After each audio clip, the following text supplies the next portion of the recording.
अगर आप मार्केट में कोई गुड्स या सर्विस लेने जाते हो तो एक ट्रांजैक्शन में दो पार्टी होती है, एक होता है सेलर और एक होता है बायर। अब आप कोई भी ट्रांजैक्शन इमेजिन कर लो। फॉर एग्जांपल, अगर मैं शॉपर स्टॉप पे शर्ट खरीदने जा रहा हूं तो 1000 रुपए का अगर शर्ट है और उसके ऊपर 50 रुपीज जीएसटी है, सो मैं as a customer 1050 rupees Shoppers Stop को पे करता हूं। एंड वो 1050 में से शॉपर स्टॉप गवर्नमेंट को 50 रुपीज पे करता है। दैट इज, जो गवर्नमेंट को टैक्स पे करने वाली पार्टी है वो सेलर है, not the buyer. And this is true for every other transaction. अगर आप रेस्टोरेंट में खाना खाने जाओगे तो रेस्टोरेंट के बिल पे जो जीएसटी आएगा, आप रेस्टोरेंट को पे करोगे और रेस्टोरेंट गवर्नमेंट को पे करेगा। अगर आप कोई ब्रांडेड हेयर सैलून में हेयर कट करने जा रहे हो तो आप अगर हेयर कट के लिए जीएसटी पे कर रहे हो तो गवर्नमेंट को जीएसटी हेयर सैलून वाला पे करेगा।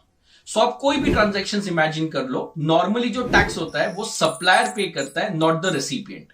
No doubt burden of tax recipient पे होता है, बट टैक्स गवर्नमेंट को पे करने के लिए supplier is liable. But later on government ने ऑब्जर्व किया कि कुछ ऐसे ट्रांजैक्शंस हैं जहां पे सप्लायर से टैक्स लेना पॉसिबल नहीं है और वो ट्रांजैक्शन को एग्जाम भी नहीं कर सकते।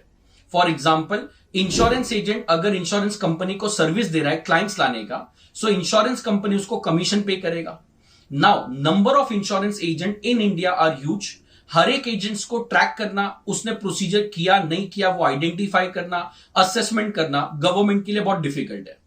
बट हर एक इंश्योरेंस कंपनी के पास अपने एजेंट्स का सारा डेटा अवेलेबल होता है। सो गवर्नमेंट ने इंश्योरेंस कंपनी को बोला है कि जब भी आप इंश्योरेंस एजेंट को कमीशन पे करोगे, वो कमीशन पे जो जीएसटी होएगा वो इंश्योरेंस कंपनी ही गवर्नमेंट को पे करेगा।